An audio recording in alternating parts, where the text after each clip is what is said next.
Hi everybody, Dan Illman here with some exciting news. DRF Formulator, the gold standard in past performance information, is now free exclusively on DRF Bets. Join DRF Bets with the promo code WINNING. Get a $250 first deposit match bonus, a $10 free bet, and free Formulator already uploaded to your account. Access Formulator's premium features, including sortable trainer stats, race replays, personalized trip notes, and lots more. Free Formulator exclusively on DRF Bets.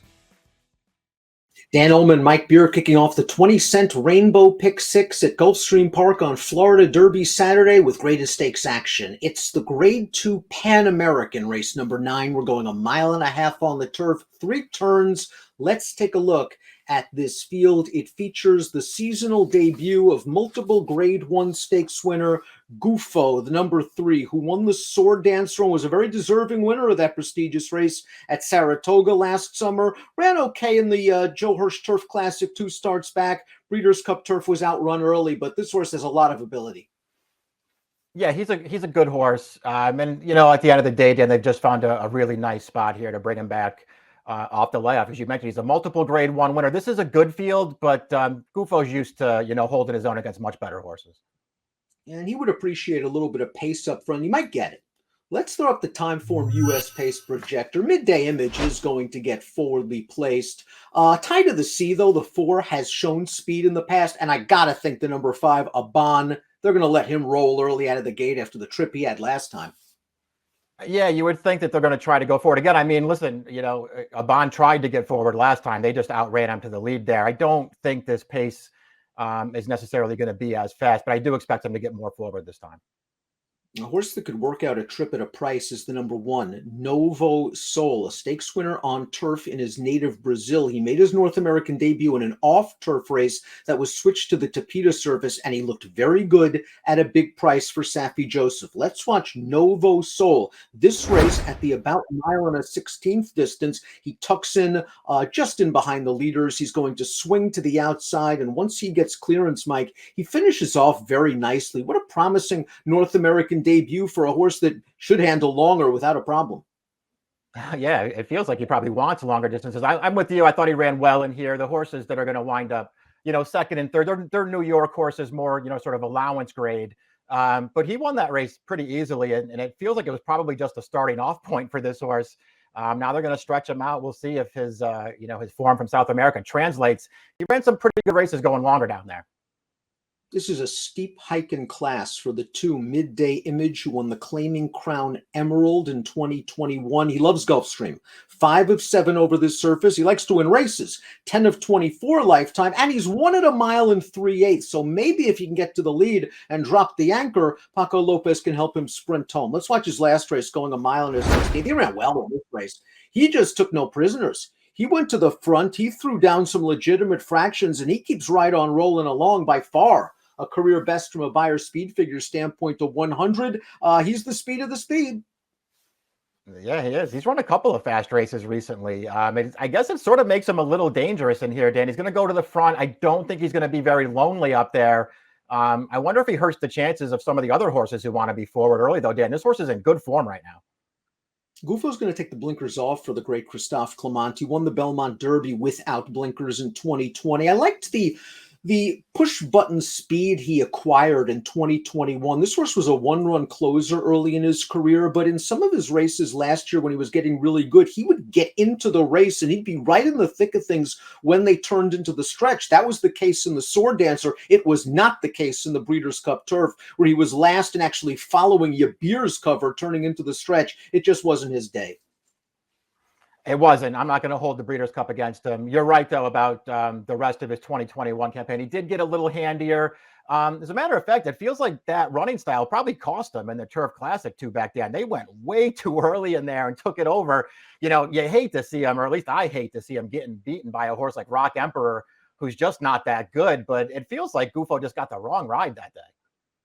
Tie to the C likes Gulfstream Park. He is a graded stakes winner over this surface. He won the McDermott in 2021 when he was able to establish his dominance on the front end. Now, he has the speed to do so. He just hasn't really been showing it lately. He ran in last month's McDermott. He was up close to his solid pace. He put a nose in front, but Temple ran right by him like he was standing still on the third turn. Yeah, it just feels like this horse's form has just abandoned him in his recent starts anyway. He just really hasn't run a good race in a while. I mean, you don't have to go back that far, Dan. I mean, earlier last year, or last summer, as a matter of fact, going this distance, he gave Gufo a little bit of a tussle at Belmont Park going a mile and a half. He just doesn't seem like he's that horse anymore. Abon the 5 has traded decisions with Temple the 6 in their last two meetings. He beat that horse on the square in the McKnight 2 starts back. Last time out in the McDermott, he just didn't have that potent early speed that we saw in his races 2 and 3 back. He got shuffled back pretty badly. He finished up okay. I still think there's a question as to how good he is. I don't want him as the favorite over Gufo. I have a feeling Gufo will be the favorite at post time. I do too, but I agree with you. I don't want this horse at any kind of a short price. The two races against Temple recently, they're just, to me, just tales of trips in those races. It felt like this horse got the good one in the McKnight, and Temple did not get the good one that day in the Custom. And then last time it was the complete opposite. Temple got a perfect trip.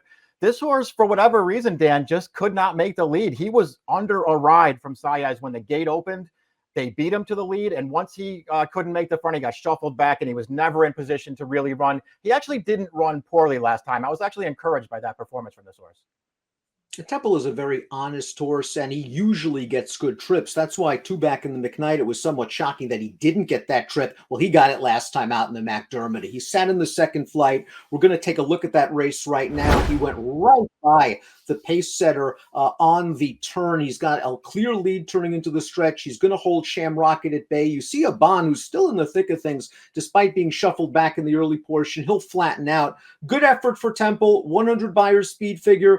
Maybe last time was the time. That's kind of how I'm looking at it, because you just knew that out of that McKnight, that if he got a better trip, he would run a better race. And he certainly did that in that spot. But he took advantage in a lot of ways, Dan. He's a really good horse. I suspect he'll come right back and run another good one. I won't be surprised when he wins this race. But I would just rather bet somebody else if he's going to be, around that 5-2 morning line. Should McGahee trained horses, Phipps bred horses often get better with age and experience. Baker's Bay's now 6 years old. He's only made it to the races 13 lifetime starts. Maybe he was compromised by a lack of pace in the McKnight last time out, his first and only start of 2022, but he still needs to prove he's a graded stakes type. You might get a better race flow here. Yeah, I wonder if the development will come, though, if they can sort of get this horse into regular racing, Dan, because he won that final start of 2020, and I thought he looked pretty good winning that race. That was going a mile and 3/8 at Aqueduct, and he just never really got a campaign together last year. I didn't love his last race in the McKnight, but maybe there's better to come for this horse. Top pick time to kick off the 20-cent Rainbow Pick 6 on Florida Derby Saturday. We're both looking for a little bit of prices. I really respect Gufo, and I think if he shows up with his best race, they're all running for second, but he'll be a short price. Novo Soul, Mike, has a lot of upside, and you had to be heartened by what you saw from his seasonal debut. Yeah, I thought he ran well in that race. He's obviously got a lot to prove against horses like this, and he's probably going to need Gufo to need one off the bench here. But I don't know. I thought he ran pretty well in there. I didn't want the other horses who were going to take money in this race. So I'll go 1-3 and bring it back with a 3-1. I'm hoping Gufo does need one off the layoff. I'm hoping that maybe Temple, who is a very consistent horse, but hardly a win machine, kind of finds one better. And maybe that one better is Midday Image. He is sharp. He likes Gulfstream. If he runs his last buyer, he's going to be right with these horses. It's a big if, but he's also going to be a good price. 2-6-3-1 for me, 1-3-5-6 for Mike in the Pan American, a grade 2 at Gulfstream on Saturday. Good luck.